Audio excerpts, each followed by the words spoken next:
Hi, this is Mary Beth Callahan. Welcome to How to Have a Good Future with Kidney Disease, Coming to Terms. I've been a nephrology social worker for about 30 years. That means that I've had the opportunity to work with people who have kidney disease, who've been on dialysis or had a transplant or had chronic kidney disease during this time. And it's my privilege to be with you here today to talk to you about chronic kidney disease, dialysis, transplant, and how you might be able to get support for this during this time, or how your family members or friends might be able to get information. And as we go through the presentation today, you will want to have a paper and pen handy. We're going to go through some questions, and you may want to jot down some information. So I'm going to ask you to grab a paper and pen as I go through to the next slide. Thank you again for being with us here today. You see a tree here, and all of us have been outside at some point in time when the wind was blowing really, really strong. I grew up along the Gulf Coast in Louisiana, and we had hurricanes sometimes, and so it got really windy sometimes. And yet, when we have been outside in the wind, sometimes it feels good to have the wind blow us, back and forth. And yet we know that the wind can be very strong and very powerful. And sometimes things in life come to us that are very strong and very powerful. And something like kidney disease can seem very strong and very powerful, and it can be a big life change. And yet we know that just like that tree that has a strong inner core, we have strength in our inner core from things that have happened to us before that we've gotten through. And there's no doubt that just like the tree that can bend but not break, we also can bend but not break as we adapt to the hurricanes or the strong winds that come into our life. So let's talk about that a little bit more. When you first learn about kidney disease, it may seem like a big tidal wave is coming over you. Sometimes people don't really even know that they have kidney disease until they have to decide on picking a treatment. Sometimes it comes as more of a surprise, and it can feel like a giant wave crashing down upon you when you really don't know how to surf at all.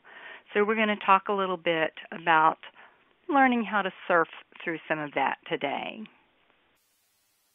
It's very normal to have strong feelings and strong emotions about kidney disease, and it's important to be honest about our feelings, whether that's feelings of fear or sadness or anger.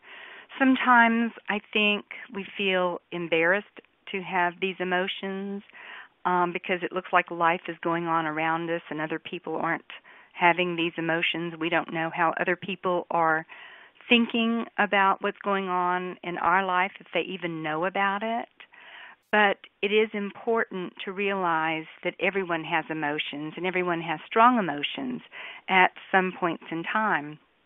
I think one of the things that I've learned over the years through my own adventures in life, as well as learning from the patients that I've had the privilege to walk with through the years, is that sometimes the unknown can be the scariest thing of all. For many of us, getting knowledge can help us feel that we're more in control, and it can help us to be able to cope a little better and to feel a little bit better about what we are approaching.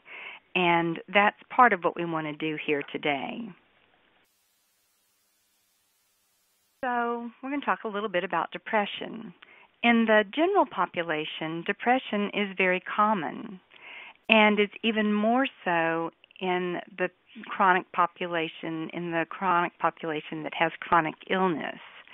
Chronic kidney disease can make you feel sad and hopeless and sometimes even guilty. Sometimes we wonder, well, if I hadn't done this or I hadn't done that, had I not eaten this, had I not drunk that, I might not be here today. you know, we're here today, and we are where we are, and we want to try and deal with where we are. Some signs of depression that we need to watch out for, or maybe have a partner that helps us to watch out for, are changes in our eating and our sleeping patterns, whether we're eating more, eating less, sleeping more, sleeping less. You know, sometimes when we're experiencing depression, we might be able to fall asleep, but we'll wake up, 2 or 3 hours into our sleep process and stay awake for 3 hours. And that might be a cue for us that maybe I'm feeling some depression. The other thing that's important for us to think about, I think, is that depression can make our feelings of pain worse. Our physical pain can make those symptoms worse. So if we can be watchful of depression and be open to talking to someone about depression and open to getting treatment for it, then our overall outlook and experience of pain as a total experience can be less. Depression is often caused by changes in chemicals in our brain. Sometimes it happens when we're having a hard time adjusting to change, such as kidney disease. But the important thing to remember is that we don't have to stay feeling depressed. There are many ways that a person feeling depression can be helped. It can be talking to someone like a social worker or a counselor. We might need medication for a short period of time or longer. But the important thing to know is that there is hope and that depression can get better. The other thing that I think happens often is that sometimes it's easier for us to respond in anger than to face to ourselves that we might be feeling depression. And feeling angry is very normal. Sometimes we feel angry because we don't have control over what's happening, because the disease is here. It's not going away. Sometimes we feel angry because how did God let us get sick? How did this happen? Why did this happen? And sometimes we might feel angry at what the doctor is recommending. Isn't there another way around this? Sometimes we might feel angry at ourselves, and sometimes we might feel angry at the people around us. But then sometimes we combine feeling angry with feeling guilty about feeling angry. So we can end up feeling really bad, and we can all go through this. None of us are immune to this. So what I might suggest to you is that if you find yourself doing that, try to stop and think about what is really troubling me. What's really going on here. And, you might need to just have a small tablet of paper that you can keep in a safe place for only you and just write down what some of those thoughts are.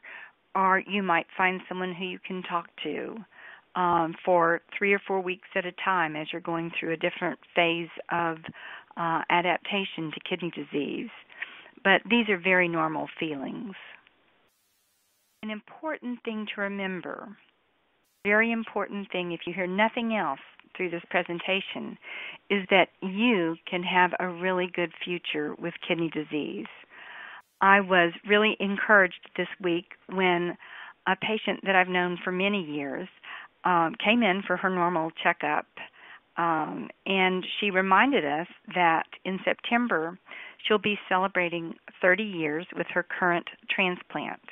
Now, she's working full-time, and she's approaching 65, so we were talking about what to do with insurance as she approaches 65, though she's not retiring yet. But in addition to her job, she has also developed a passion for taking nature photography. And so she takes beautiful nature photography. We have an arboretum here in Dallas, and she'll go there. She'll go to little creeks around the city and take pictures of tadpoles, and she finds joy in every day. Now, it's not been a totally smooth path for her over these 30 years. There have been bumps in the road, as there are for all of us, but, she finds the best in every day, and it's encouraging for all of us. Additionally, I'm reminded of a patient who began dialysis at 17, and she did lose her first transplant pretty much immediately after the transplant, back when she was 17. She has just decided she's in the process of retiring now at age 55. She went to school to become a nurse, and through her nursing, she ended up working in IT at the hospital, in the computer system after some time of doing critical care nursing. And after many years with a second transplant, is back on dialysis now, enlisted for her third transplant. And thinking of the tree reminds me of this patient, how she has really gone through some ups and downs, but looks towards the future, looks towards her nephews who are being born, and enjoys each day. I think it's important to try and keep kidney disease and perhaps dialysis and maybe transplant a small part of your life, and to remember that you are still you, even though, in this case, your kidneys might not be working. And I'm not suggesting that this is going to happen overnight. It's going to take some time, but you've likely been through difficult times before. Most of us can't get by without having that happen, but you've gotten through those times, and I'd like for you to think about some of the ways that you found strength during those times, and remember that you can still have a good future. Keep following your dreams. Your dreams may have to change a little bit. We may have to break our dreams down into smaller pieces sometimes when illness comes into our life to be able to accomplish them, but we can still keep tracking towards our goal and towards our dreams. And so I'd like for you to remember that you can still have a future with kidney disease. And as we talked about, these things don't come by accident. People who live for 20 or 30 or 40 years with kidney failure, they put effort into living well with kidney disease. And you're the central person in your care. You're going to have a team of people working with you, and you may already know that, but you are the center of your care. And so the doctors and the nurses, the dietitians, the social workers, all are there to help you accomplish your goals. And so you may sometimes think that they know that you feel such and such a way when you're away from dialysis, or such and such a way when you're not there at the doctor's office if you're having chronic kidney disease before dialysis, but that may not be correct at all. I encourage you to let your team know how you're feeling and how your chronic kidney disease impacts your day-to-day life so that they can help you to live more fully. The other thing that sometimes happens, and I'm certainly guilty of this, is that sometimes we provide information over and over to patients, and so to us it seems like it should be understandable, but it is often not understandable. I was at a new doctor myself yesterday, and he was explaining certain information to me that I'd not heard before, and it was a lot of information. And as I was leaving, I was aware that I had to go home and study, because there was so much information that I was given and so many things that I needed to do that I certainly could not remember but maybe 20% of what I was told. And so it's okay to ask questions. It's important to ask questions. And it's important to ask questions until you get the answer in a way that you understand so that you can be the best caregiver for yourself that you can be. And then I think perhaps underlying everything, if we can keep a positive attitude, that will take us a long way.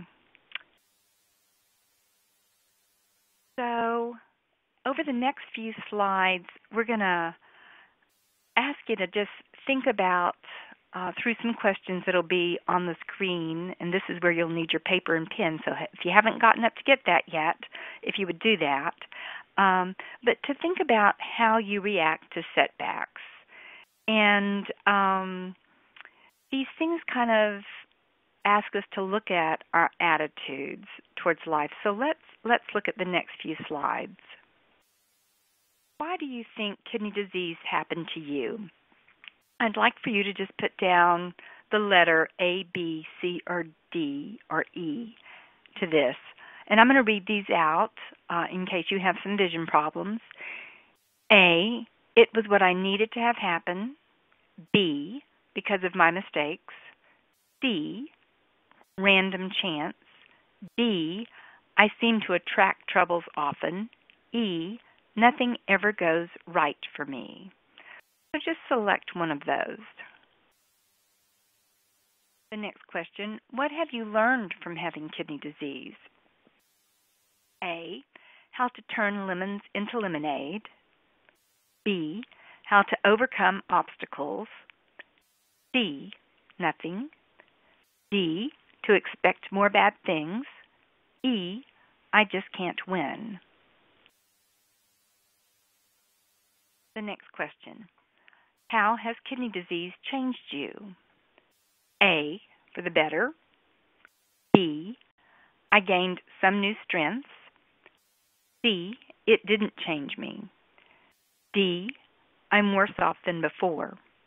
E, it just about destroyed me. Next question, how often might things like this happen to you in the future? A, never. B, hardly ever. C, sometimes.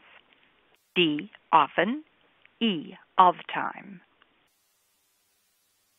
Then, next question, how often do things like this happen elsewhere in your life? A, never. B, hardly ever. C, sometimes. D, often. E, all the time. Okay. Thank you for taking that little awareness review with us there. Let's just think back over your answers to the questions and just to yourself, were they mostly A's, B's, C's, D's, or E's? You're probably able to tell that the A answers were mostly optimistic and the E answers were mostly pessimistic. And of course, life is somewhere in between for the most part, so you could be somewhere in between just as well. But it's not always easy to change the way we think about things, but it may be important for us to try not to generalize about things, to think that life is always going to be bad, that nothing will ever go right again. If we start thinking that way, it may shade the way we look at life. And one of the things that someone gave me, it's a little card someone gave me, a patient a long time ago, is right in front of me with a little turtle at the bottom of it. It says, believe every day is the best day of the year. And it's hard some days to kind of hold on to that thought. And sometimes I have to look at a positive thought several times during the day if it's a rough day for whatever reason. And I imagine that could be the case for you. But something to think about is to try to avoid generalizing, try to think, is this fact or is it just a thought? Is it really a fact that life will always be bad and nothing will ever go right again? Or is that just a thought I'm having? So that's just something to consider. This quote is by Viktor Frankl, who was a concentration camp survivor. He was in a concentration camp for about 3 years, and he wrote a book. I think it was after that experience. It's called Man's Search for Meaning. And it was how he was able to stay alive and try to focus on positive things while he was in the concentration camp. And this quote is, the last of the human freedoms is to choose one's attitude in any given set of circumstances. And what he's saying is that we are really not able to choose what happens to us, as he was not able to choose in the concentration camp. But we are always able to choose how we think about it. Remember the thought or the fact. Thought or the fact. We're always able to choose how we think about it. How we look at things is a frame, like the frame on this picture. You can choose to reframe how you choose to think about something. And reframing does get easier with practice. It takes practice, and it takes a real awareness in the beginning of trying to reframe something, but it can be done. Let's look at the next few slides and see how we can look at things in more than one way. You may have already seen a picture like this. Can you see a vase? Or can you see two faces? The vase is white and the faces are black. What about this? Which orange dot do you think is bigger? The one on the right or the one on the left? Well, they're both the same. And so in this situation, it kind of can help us think about the context of our situations and how we see things differently.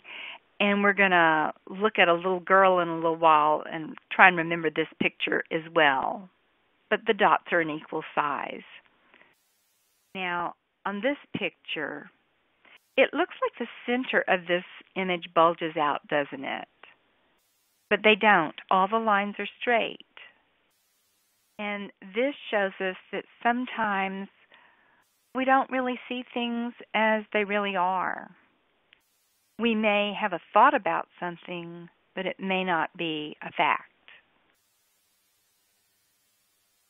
So, this cute little girl, when we look at her, do we think that she's being stubborn right now or persistent? So, if it was your daughter or your granddaughter, giving her the benefit of the doubt, I guess if we said that she was persistent, we would be going with the fact that that was a little bit more positive. And that's, we could look at it either way, but we're reframing it more positively if we say that she's being persistent. And she is adorable, so I'm sure she's being persistent. Her behavior is the same, but if you look at it differently, you can give it a different label. And again, this is called reframing. And sometimes when we can reframe things, we can be more hopeful. These pictures there are from Nick Vujicic, who was born in Australia with no arms or legs. And he wrote about life without limits. Needless to say, we can imagine that he has had and has difficult times. Nevertheless, he came to a point where he realized he had a purpose in life, and that purpose was to help others see obstacles in their own lives as chances to grow. he had to learn to accept his situation before he could make this realization that he could make a difference for others. Today, he has a motivational speaking company and a nonprofit organization. He got married in 2011, and he and his wife have a beautiful son who is healthy and normal. Nick found his inner strength and likely used reframing to help him have his positive approach to life. Now, it's natural at times to look backwards. I think that happens to all of us, wanting to turn the clock back, to step into a time machine, to think, gosh, if I hadn't done this, maybe I wouldn't be here now. And it's easy to do that. And if we feel that we have to do that every now and then, we might allow ourselves 1 minute to do it. And then I think we need to turn ourselves forward. We need to really give ourselves that minute if it's important to have that for 1 minute, but then redirect ourselves to point forward, to point towards the future. Because we need to look for those good times ahead of us, not just what was behind us. Because asking why me doesn't usually get us too far. There's really not any real answers. So when we start thinking about things like, I wish I had, or if only those are usually some hints that we're looking backward, and we might need to help ourselves kind of pull us up from our bootstraps and redirect ourselves to look forward. Focusing on the future instead of on the past allows us to think about what we can still do. And it's important to not limit ourselves unnecessarily. You might have ideas that now that I have kidney disease, I'm going to have to not do X, Y, and Z. I'd ask you not to assume that. I'd ask you to check with your doctor on some things if you need to, and then if he or she gives you an answer that you still question, ask why. You want to not limit yourself unnecessarily. Don't assume that you can't do something. Assume that you can, and check with your doctor to be sure that you can do it without hurting yourself. But people do so many things now while on dialysis, living a really good life, because there are so many types of dialysis now that allow people to feel good while on dialysis. But looking back just for a minute to 60 years ago, back in the 1950s, there wasn't dialysis. There wasn't transplant for kidney failure. And then back in the 60s, when dialysis started in Seattle, there weren't enough dialysis machines for people. So there had to be committees of lay people and clergy to decide who could get the life-saving treatment that was known as dialysis. Today, on the other hand, if a person's kidneys fail, there are treatments available to help you have a good life. And so again, that's looking forward. So thinking about those strengths from the tree that we saw in the beginning, remember that you've coped with problems before, whether that was financial, emotional, the loss of a home, the loss of a loved one. Remember to find that strength. Remember what skills you used. Were those educational skills, looking up things, talking to someone? Remember that people are available to help you, whether that be a social worker, a clergy member, or a counselor. Also helpful to find support, whether that's in person or online. Sometimes it helps to talk with others who are going through the same thing. There are a number of support groups around the country, but if there are not some available in your area, you may be the person to start one, and that would be great. The internet is available for you 24/7, and a good way to start Googling is kidney disease support to find support groups. And this can lead to a great deal of support. Remember that your doctor does know a lot, but your job is to ask questions. And for me, I now keep my questions for my doctors on my phone. If you have a phone, that may be a good place to do it under notes. But write down the questions and bring them with you to your doctor visits. And you may want to prioritize them in case you run out of time. So what's the most important thing to get answered this time when I go to the doctor? And try and be specific. And, you know, you can do your homework ahead of time. This is what I saw. Is this correct? How does it affect me? And, you know, be sure to ask anything that you feel is holding you back. Do I really need to not do this, or is it okay for me to go ahead and do this exercise or whatever? The other thing is we need to be honest with our doctors so that they can fully help us. If you are taking non-prescribed drugs or street drugs, the physician needs to know so that they can more fully help you manage your care. Sometimes the other thing that I find is helpful when either I'm giving information or I'm getting information from my doctors is to have a support person because two heads are better than one. And I know sometimes when my husband comes with me to appointments, he'll bring his computer, and that was before computers were very common. He would bring it, and I'd say, "Oh, I'm not sure this is going to be good. It might be intimidating to the doctor," but he did it anyway. So, you know, write things down or have the other person write things down as you're meeting with the doctor. And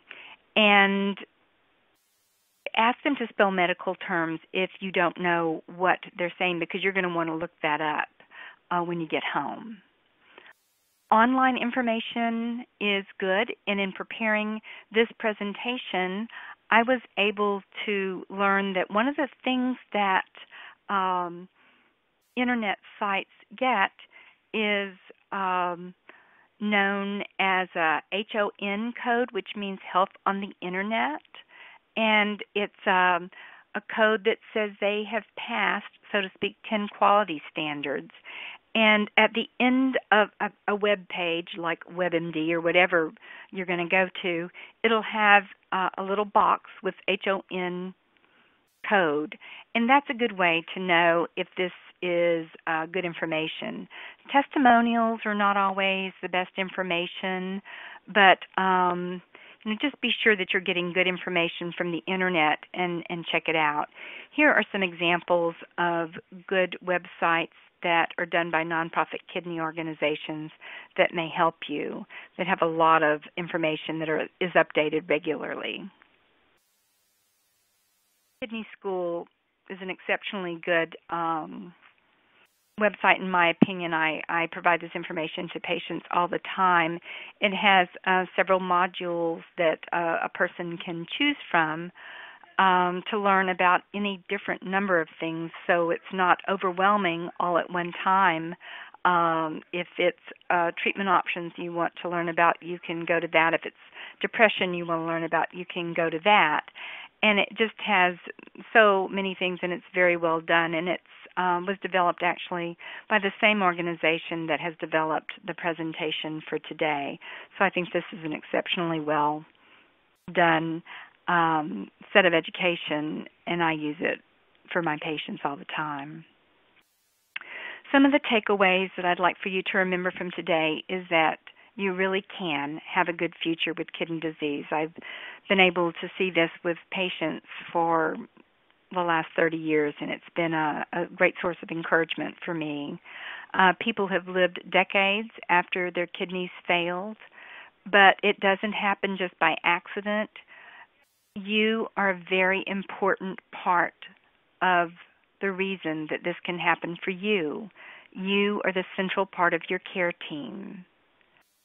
Choose how you look at things. Learn all you can. ask until your questions are answered in a way that you understand.